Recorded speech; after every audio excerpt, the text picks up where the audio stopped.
All right, before you watch this video, I have a very simple question to ask you.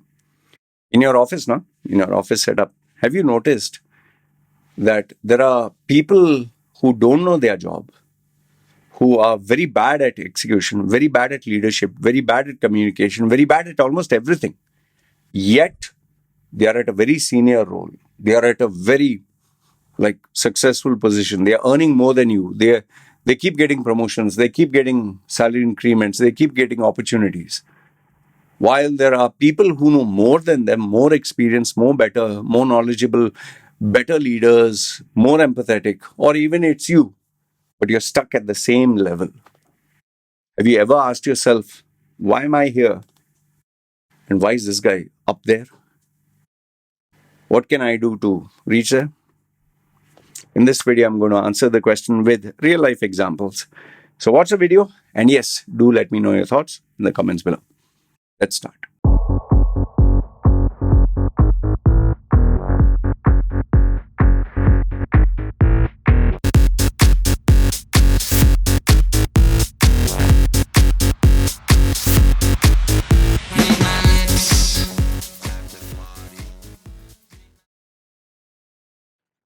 All right. Once again, I'm going to share with you some incredible life lessons that I'm observing from watching reality shows.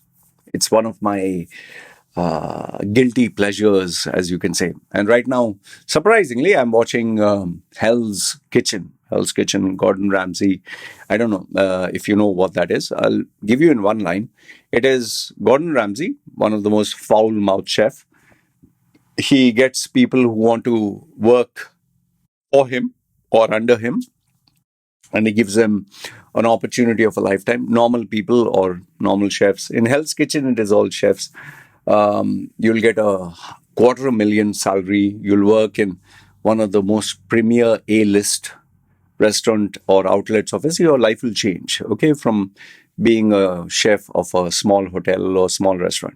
Okay, so the competition is designed in a way that keeps, many episodes are there, maybe 24. You're edge of your seats. You don't know who's going to win, who's going to lose. It's kind of fun. Okay. However, I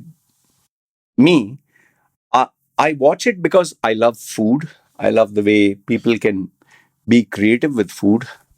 I love the unpredictability, the drama, because it's real life. It's not like a movie. I get bored with movies because everyone's acting or even WWE. Before I used to think it is real. Now it's all scripted. You know that these two guys are very good friends outside the ring, but inside they're acting like they hate each other. So this one is pretty real. Yes, producers script it in a way where they want some masala, but majority of it is true. But I'll tell you what really gets to me. And these are the gems that I want to share with you. Okay. The first one that if you actually see, for example, let's say there are 24 contestants. Okay. Now, the contestants come from different walks of life. You'll get a beautiful girl. Then you'll get a very ugly looking, fat, bloated, terrible female. You'll get someone with an amazing personality who's very pleasing, nice, loving. You'll get someone who's very irritating. And you begin to wonder, who can tolerate this person? Not even her own children or mother or father or even husband. How's she existing? Then you get a guy who is very hot-tempered and crazy and screaming and shouting. Then you get a guy who is he's like the typical Tom Cruise. Then there are these weird characters. And why do I say weird? It's like these are the characters you know for a fact. Okay, they are good in cooking. They have a okay personality. They are okay as leaders because you have to take charge. But you know they are not going to win. You know deep down inside, not because you have seen the ending result. Deep down you feel this guy can never win. It is not possible he is going to win. Or this female, there is no way in the world she is going to win. But then, obviously the way the series is run, sometimes the one you thought is going to get eliminated in the first round, they make it all the way to the semi-finals or whatever. But over here, the thing that I want to speak about is one of them is the Dunning-Kruger effect, which I've spoken in my many videos, where people with very low ability and knowledge, they overestimate what they are capable. But now here's where you'll be shocked. Listen carefully. This is where you'll be shocked. Sometimes, for some strange reason, the person who is very talented, very gifted, very experienced, who does not need the Dunning-Kruger effect, the person who has this ends up defeating them. And you begin, no fucking way. You'll be like, come on, are you serious? It's like a boxing match where one person is not supposed to win at all, and the other person is, the person will. And the person just gets hit with a lucky punch, and the person you least expect won. Okay, so there are cases like that. But when I see this, Hell's Kitchen, and I see these people who have some of them have very bad leadership, very bad communication, very bad personalities, okay cooking. Some of them really mess up each and every dish, but they make it up to a certain standard, like maybe the quarterfinals or the finals. No, rarely they'll make it to the finals, quarterfinals. And you really think, I sit down and I scratch my head as I'm looking at it. I'm like, so should you have the Dunning-Kruger effect? Should you? Should you bullshit yourself? Should you bullshit yourself and convince yourself that you are number one, even though you're not? Should you do that? I sometimes scratch my head and I think, I don't know, man. I don't know whether I should do that or shouldn't do that. I really have no idea there. Okay, that is number one. The second thing which I've noticed is, if you really don't believe in yourself now, you really don't have that mad belief, you can never make it anywhere in life. Almost all the contestants there, seriously, all the 24, all of them genuinely, from the heart of hearts, they really believe they are destined to win. It's so funny sometimes. Like, I'm watching, let's say, this particular guy. There is, in season 16, there is one guy, I think his name is Patrick or something, I can't get his name. The guy is irritating. I find him irritating. He's a pathetic leader, terrible leader. Like, he'll make a dish, but he'll blame you why it's not good. Okay? If he is asked to coordinate, he'll always make a mess of everything. But this guy has so much belief in himself that whenever he is called out for his mistakes or to be eliminated, he literally has tears in his eyes and says, I believe I can do it if you give me the chance. And he keeps saying this throughout the whole entire bloody season. Okay? And the shocking thing is he has made it to nearly to the quarterfinals. And I was like, come on, man. Throw him out. I don't know whether the producers kept him because he brings drama to the flavor. But, I was scratching my head and thinking, this guy, because he so badly believes they're giving him yet another chance. While very surprisingly, there was a female who, very talented, no, very less experienced, but very talented, but she always doubted herself. And here's the shocking thing. This irritating guy and this female, the female who's good, she's a good leader, good communicator, not great experience, but cooks very nicely, this female, versus this guy. This guy is irritating to the core. He has experience, but all his dishes are crap. His leadership is crap. His communication crap. These two were called, and Gordon Ramsay had to choose one. The female, with low confidence, but everything good. And this guy, high confidence, but everything crap. And he asked both of them, why should I keep you and kick out the others? You know what did the female do? The female with confidence, with ability to cook good food, good leader, good communicator, who was liked by everyone. This idiot, little bit of backstory, like the full team has to choose the weakest link. And when they have to choose, if they fail a task, they have to say, no, this person is the weakest, no, that person is the weakest, no, and they have to vote. This female gave her own name and said, I will give my name as the weakest link. And everyone was like, what? Are you got mad? Why do you want to say you're the weakest link? She said, no, I just, I know I'm not the weakest link, but I'm just tired. I don't want you guys to fight. You just put me, what has to happen will happen. And everyone's like, okay, if you want to put yourself in front of the gun and get shot, okay. They were all happy. And this guy was irritating.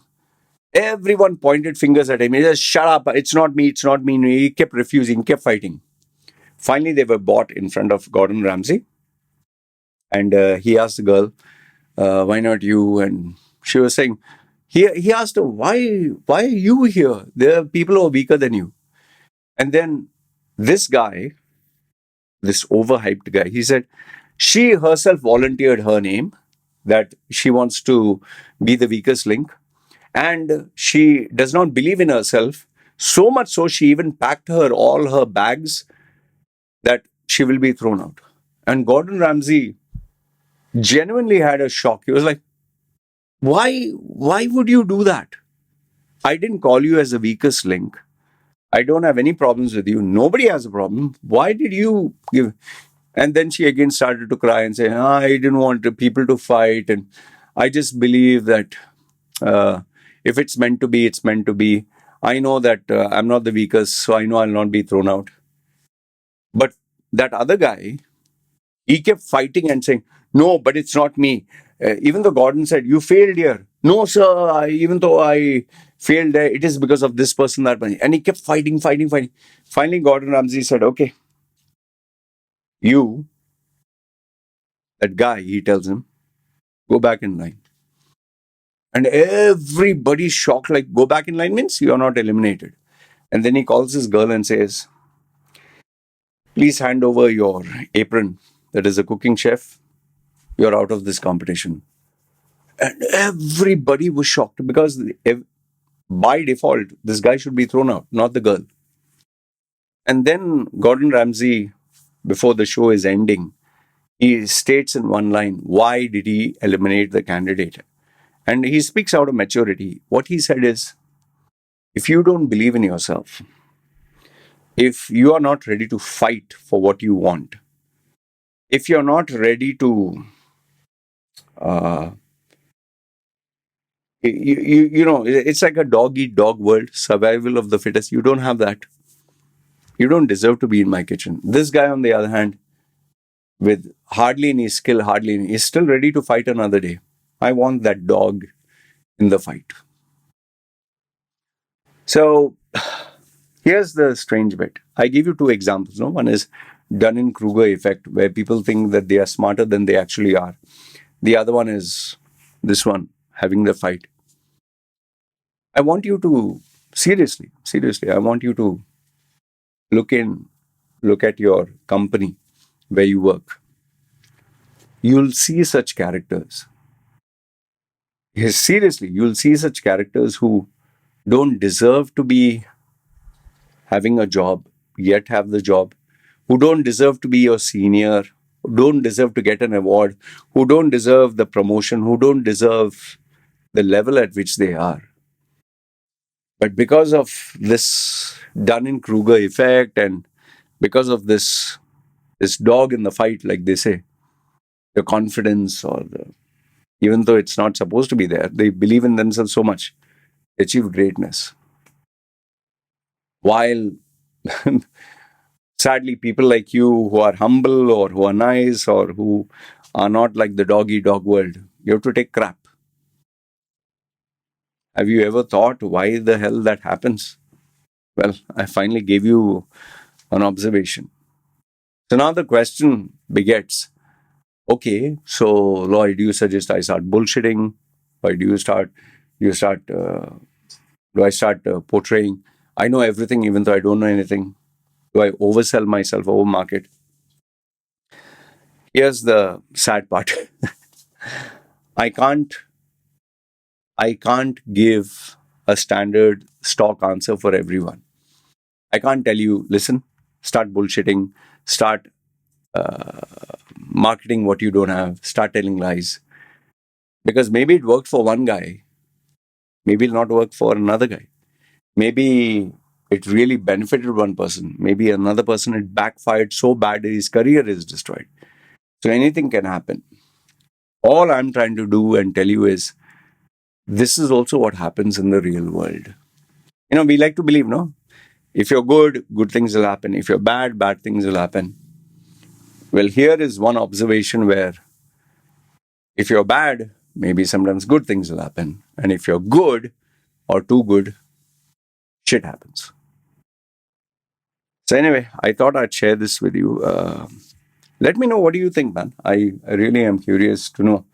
Do you think you should bullshit and sell and overhype yourself, or should you be humble, or is there a middle ground? Should you be like a Donald Trump, or should you be like a maybe mellowed down, not Kamala Harris, and not the old Joe Biden, but the one whose senses were working, but he was but he was humble.